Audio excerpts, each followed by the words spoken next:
Hello friends, स्वागत है आपका ग्रोइंग टेक क्लासेस में। आज के इस वीडियो में हम डीडीए एल्गोरिथम के बारे में जानेंगे। तो हमने अपने पिछले वीडियोस में basics of line drawing algorithm देखा था और मैंने डीडीए एल्गोरिथम के बारे में भी उस पिछले वीडियो में बात किया था।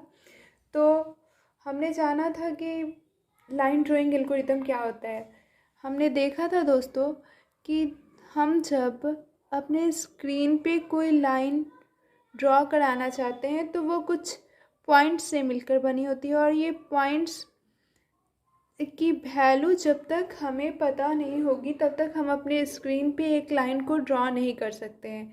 तो using DDA algorithm and more another algorithm we can calculate the value of pixels to draw a line. Okay, तो अगर हम अपने स्क्रीन पे एक लाइन ड्रॉ करना चाहते हैं तो हम डायरेक्टली ड्रॉ कर नहीं कर सकते हैं। हमें इन लाइंस को ड्रॉ करने के लिए हमें इन पिक्सेल्स वैल्यू पता होनी चाहिए कि ये किस पॉइंट पे लाई कर रहे हैं, तभी हम अपने स्क्रीन पे एक लाइन को ड्रॉ कर सकते हैं। ओके फ्रेंड्स, तो चलिए इसके डेफिनेशन से समझते हैं। द डीडीए का फुल फॉर्म होता है डिजिटल डिफरेंशियल एनालाइजर। ओके, तो चलिए देखते हैं। The digital differential analyzer helps us to interpolate the variables on an interval from one point to another point. ठीक है, ये क्या करता है, हेल्प करता है वेरिएबल्स को इंटरपोलेट करने के में एक पॉइंट से दूसरे पॉइंट। मतलब कि हमें अगर x1 y1 की वैल्यू पता हो तो हम using this value and ending point x2 y2 की वैल्यू पता हो तो हम उनके बीच का मिड पॉइंट्स कैलकुलेट कर सकते हैं। किसकी सहायता से? डिजिटल डिफरेंशियल एनालाइजर की सहायता से। ठीक है, we can use DDA algorithm to perform rasterization on polygons. तो हमने रास्टराइजेशन का कॉन्सेप्ट देखा था। उसमें हमने देखा था कि रास्टराइजेशन कैसे वर्क करता है। अगर हम किसी इमेज को अपने स्क्रीन पर डिस्प्ले कराना चाहते हैं तो वो इच पिक्सेल्स को स्कैन करते हुए आगे बढ़ता है, तब हमारी स्क्रीन पे कोई इमेज डिस्प्ले होता है। तो अगर हम अपने स्क्रीन पे एक लाइन ड्रॉ करना चाहते हैं तो उसके ये पहले रेस्टराइजेशन होगा, इच पिक्सल की स्कैनिंग होगी, तब हमारे इमेज ड्रॉ, तभी हम कोई इमेज ड्रॉ कर सकते हैं। ओके फ्रेंड्स, तो ये रेस्टराइजेशन ऑन पॉलीगन्स, लाइंस और ट्रायंगल्स। तो हमने अपने कंप्यूटर ग्राफिक्स के इंट्रोडक्शन क्लास में देखा था कि हमारा जो ये कंप्यूटर स्क्रीन पे हम कोई भी इमेज डिस्प्ले करते हैं या फिर ड्रॉ करते हैं वो पॉइंट्स से मिलकर बना होता है। पॉइंट्स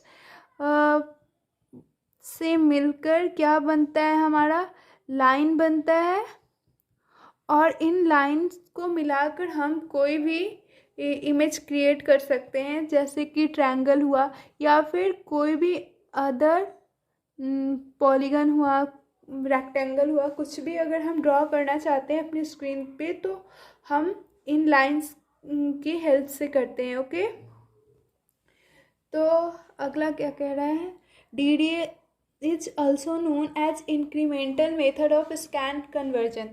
तो हमारा जो डीडीए एल्गोरिथम है वो इंक्रीमेंटल मेथड है स्कैन कन्वर्जन का, यानी कि हम हमारे एक पॉइंट की वैल्यू x1 y1 की वैल्यू अगर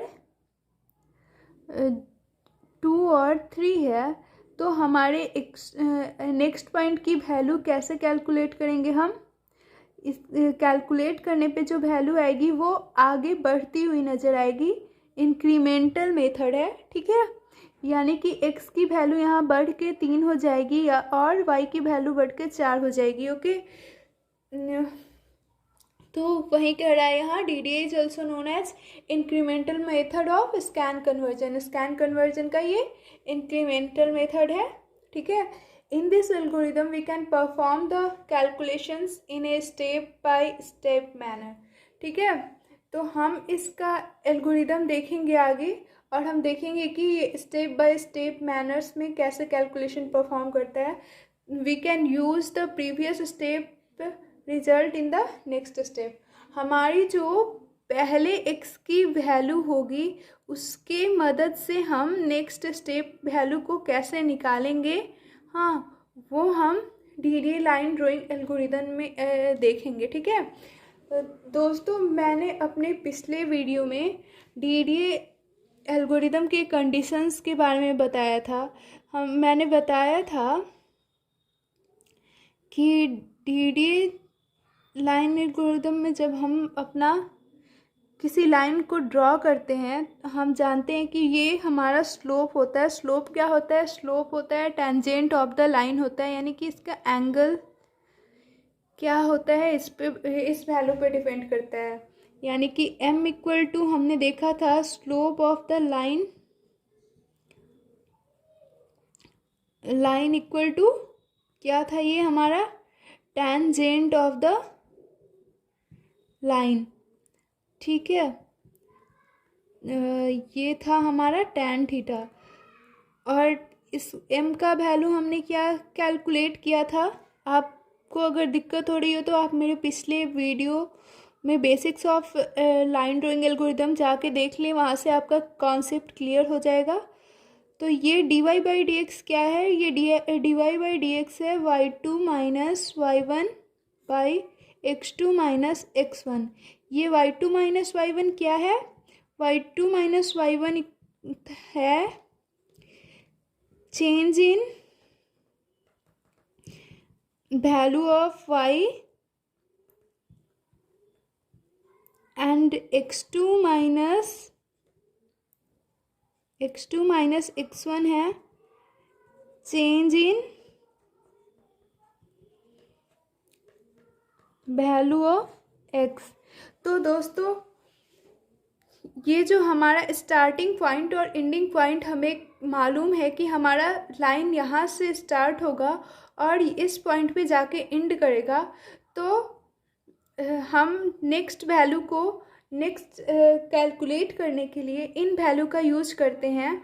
तो हम चेंज इन y और चेंज इन x कैसे निकालते हैं?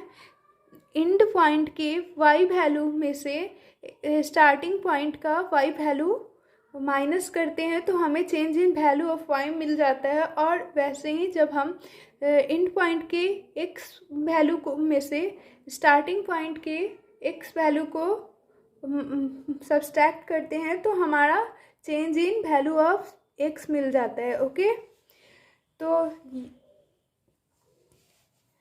हम ये सब चीज़ें पिछले वीडियो में देख चुके हैं.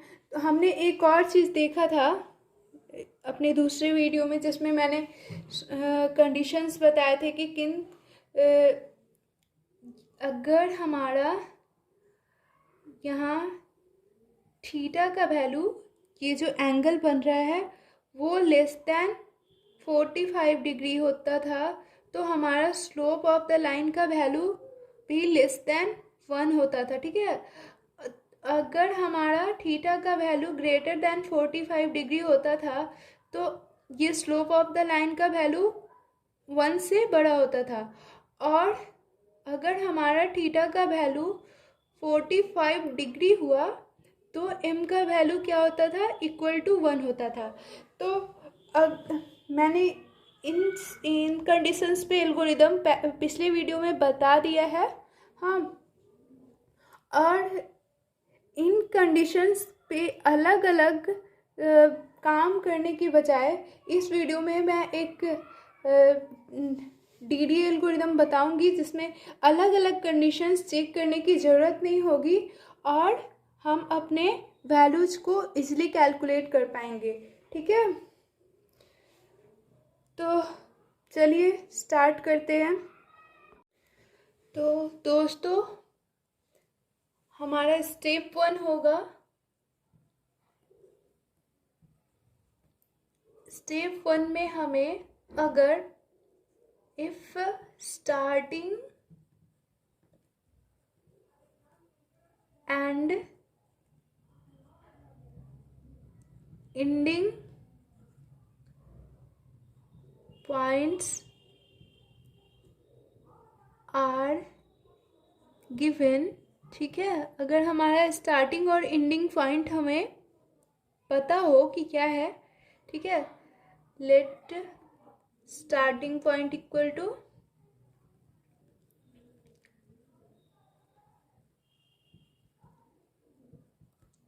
क्या है हमारा x1 y1, हमारा स्टार्टिंग पॉइंट क्या है x1 y1, और हमारा एंडिंग पॉइंट क्या है,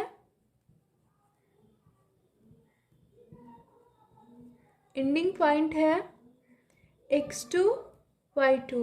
ओके, तो अब हम स्टेप 2 लिखते हैं। स्टेप 2 क्या होगा, अब हम मैंने पहले भी बताया था चेंज इन वाई और चेंज इन एक्स, अभी अभी बताया मैंने कैसे निकालते हैं। तो हम सबसे पहले इसमें चेंज इन वाई निकालेंगे। तो चेंज इन वाई कैसे निकालते हैं, x2 minus sorry y2 minus y1। Okay, फिर हम क्या करेंगे, चेंज इन एक्स निकालेंगे, change in x x2 minus x1। Okay, अब स्टेप 3 होगा हमारा,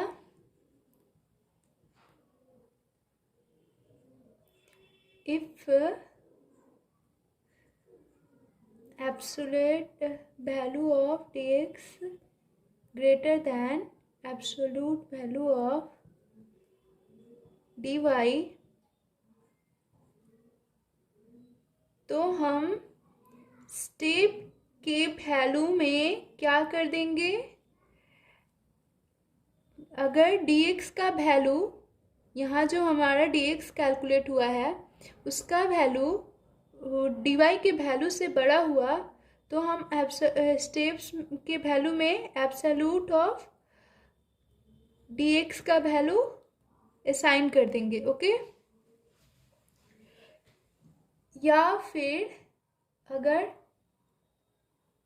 हमारा dy का वैल्यू ग्रेटर दैन dx के वैल्यू dx हुआ, यानी कि dy का वैल्यू अगर बड़ा हुआ dx के वैल्यू से, तो हम स्टेप्स के वैल्यू में dy का वैल्यू असाइन कर देंगे। ओके, और एक चीज़ यहाँ पे जो मार्क करने वाली है, हम यहाँ पे निगेटिव वैल्यू किसी भी तरह से नहीं ले सकते हैं, यानी कि ये जो एब्सोल्यूट वैल्यू होगा हमारा, ये एब्सोल्यूट वैल्यू जो होगा ये मॉड dx होगा, और ये, या फिर मैं ऐसे लिख देती हूँ यहाँ, दैट इज क्या है, mod dx greater than mod dy। Okay, ये निगेटिव वैल्यू कैरी नहीं करता है। चलिए, तो अब हमारा स्टेप 4 क्या है, स्टेप 4 है दोस्तों, अब हम x के वैल्यू में क्या करेंगे, इंक्रीज करने के लिए dx बाई स्टेप करेंगे। ठीक है, और y के वैल्यू में क्या करेंगे, y के वैल्यू को इंक्रीज करने के लिए dy बाई स्टेप करेंगे। ठीक है, तो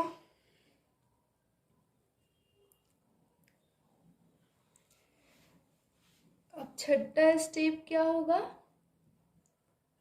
सॉरी पांचवा, तो पांचवा होगा कि अब हम चेक, ये एक चीज़ और, जो भी वैल्यू यहाँ पे ग्रेटर आएगा उतने ही टाइम हमारा इटरेशन परफॉर्म होगा, उतने ही पॉइंट्स हमारे स्टार्टिंग पॉइंट और एंडिंग पॉइंट के बीच में लाई करते होंगे, इसलिए हमारा उतना ही इटरेशन परफॉर्म होगा। ठीक है, और यहाँ पे हम कंडीशन चेक करेंगे क्या कंडीशन चेक करेंगे? आई इक्वल टू, मतलब हमारा जो इटरेशन स्टार्ट हो रहा है वो 0 से स्टार्ट होगा, ठीक है, और ये कहाँ तक चलेगा? हमारे स्टेप्स तक चलेगा। जो भी यहाँ पे स्टेप का वैल्यू हमने लिया, जो भी वैल्यू ग्रेटर हुआ, dx का वैल्यू अगर ग्रेटर हुआ तो उसे हम step as a step value assign करेंगे। अगर dy का वैल्यू ग्रेटर हुआ तो हम उसे स्टेप वैल्यू असाइन करेंगे, ठीक है। तो वो उतने ही टाइम चलेगा जितना कि हमारा स्टेप वैल्यू हुआ, ठीक है। उसके बाद हम क्या करते हैं, उसे इंक्रीज करते हैं। क्या करेंगे? 0 से 1 पे जाएगा, फिर 1 से ये 2 पे, 2 से 3 पे, वो उतने स्टेप तक चलेगा जितना कि हमारा स्टेप वैल्यू असाइन हुआ है। ओके,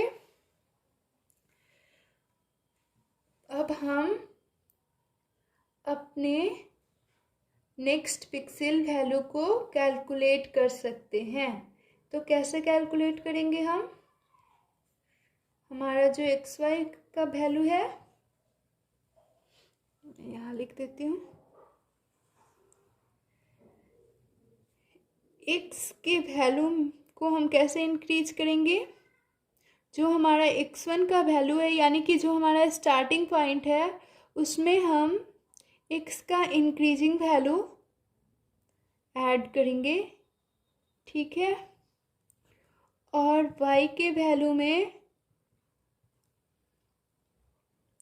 जो स्टार्टिंग y1 है उसमें हम y का इंक्रीजिंग वैल्यू ऐड करेंगे, और हमें हमारा नेक्स्ट पिक्सेल वैल्यू मिल जाएगा, ठीक है। तो ये एल्गोरिदम आपको समझ में आया होगा। तो डीडीए लाइन एल्गोरिदम कैसे काम करता है ये आपको समझ में आया। चलिए हम इसके कुछ एडवांटेज और डिसएडवांटेज को देख लेते हैं। तो इसके एडवांटेज में हम लिख सकते हैं कि it is simple algorithm to implement, ठीक है। अगला एडवांटेज हम लिख सकते हैं, it is faster algorithm than direct line equation, मतलब हम डायरेक्ट लाइन इक्वेशन की मदद से भी पॉइंट्स कैलकुलेट कर सकते हैं, पर ये फास्टर एल्गोरिदम है, ठीक है। We can't use multiplication method in DDL line algorithm, ठीक है। हम लोग मल्टीप्लिकेशन मेथड का यूज नहीं कर सकते हैं डीडीएल लाइन एल्गोरिदम में। और इसका चौथा एडवांटेज है, DDA tells us about the overflow of the point when the point changes its location, ठीक है। क्या करता है DDA? Overflow of the points. अगर हमारा एंडिंग पॉइंट मान लीजिए कि 8 और 10 है, अगर ये इस पॉइंट के आगे जाता है, 9, 11 पे जाता है, तो ये हमें बता देता है कि ओवरफ्लो हो रहा है, हमारा लाइन यहाँ पे एंडिंग पॉइंट आ चुका है, हमें यहीं तक पॉइंट वैल्यू कैलकुलेट करनी थी, ठीक है। और इसके डिसएडवांटेज में हम देख सकते हैं, the floating point arithmetic implementation of A DDA line is time consuming. तो डीडीए क्या लाइन ड्राइंग एल्गोरिदम जो है वो बहुत टाइम कंज्यूमिंग एल्गोरिदम है, क्योंकि ये हमारा फ्लोटिंग पॉइंट वैल्यू कैलकुलेट करता है। और इसी फ्लोटिंग पॉइंट वैल्यू कैलकुलेट करने के कारण हमारा जो हमने देखा था, फ्लोटिंग पॉइंट वैल्यू का मतलब हुआ, अगर हमें लाइन ये इस पिक्सल की वैल्यू 8.5 आएगी, x की वैल्यू, और y की वैल्यू 4, बहुत कम है ये, तो 4 आई, तो हमें राउंड अप वैल्यू लेना पड़ता है कि ये किस पॉइंट पे है, 8 पे है या फिर 7 पे है, ठीक है। इसलिए इसे थोड़ा सा टाइम कंज्यूमिंग कहा जा सकता है कि डीडीए लाइन एल्गोरिदम बहुत ही टाइम कंज्यूमिंग एल्गोरिदम है, ठीक है। The method of round of is also time consuming, ठीक है। ये जो 8.5 आई, तो ये मेथड क्या है, राउंड ऑफ, ये राउंड ऑफ मेथड भी टाइम कंज्यूमिंग है, ठीक है। Sometime the point position is not accurate, ठीक है। तो अगर हम में ये 8.5 आ रहा है, तो हम ये सोचने में एल्गोरिदम को टाइम लगता है कि हम क्या लें, 7 लें या फिर 8 लें, ये 8 लें या फिर 9 लें, हमारे जो नेक्स्ट पिक्सल की वैल्यू है वो क्या होगी, इसे जानने में हमारे एल्गोरिदम को टाइम लगता है। और कभी कभी हमारा जो पोजीशंस का वैल्यू है वो हमें सही नहीं पता चलता है। ठीक है, तो दोस्तों उम्मीद है आपको ये डीडी लाइन एल्गोरिदम का कॉन्सेप्ट समझ में आया होगा। और अगर आपको कंडीशंस पे वीडियो देखनी है कि अगर हमारा लाइन 45 डिग्री पे लाई कर रहा है तो उस कंडीशन पे हमारा एल्गोरिदम क्या होगा, अगर ये स्लोप ऑफ द लाइन 1 से छोटा है तो उस कंडीशन पे हमारा एल्गोरिदम क्या होगा, अगर स्लोप ऑफ द लाइन 1 से बड़ा है तो उस कंडीशन पे हमारा एल्गोरिदम क्या होगा। तो आप मेरे पिछले वीडियो में जाके देख सकते हैं। और बेसिक्स ऑफ लाइन ड्राइंग भी अगर आपको ना समझ में आ रहा हो तो वो उसका भी लिंक मैं नीचे डाल दे रही हूँ, वहाँ से आप जाके देख ले ताकि आपका लाइन ड्राइंग एल्गोरिदम का कॉन्सेप्ट क्लियर हो सके। ओके फ्रेंड्स, अगर आपको लाइन ड्राइंग एल्गोरिदम से रिलेटेड ये वीडियो पसंद आया हो तो प्लीज़ लाइक से एंड सब्सक्राइब करना ना भूलें। तो लाइक तो बनता है दोस्तों, अगर आपने अभी तक मेरे चैनल को सब्सक्राइब नहीं किया है तो सब्सक्राइब कर ले ताकि आगे आने वाली वीडियो की नोटिफिकेशंस आप तक पहुंचते रहे और मैं आपके लिए और वीडियो बनाने के लिए मोटिवेट हो सकूं। थैंक यू, शेयर ज़रूर करें। Thanks for watching this video.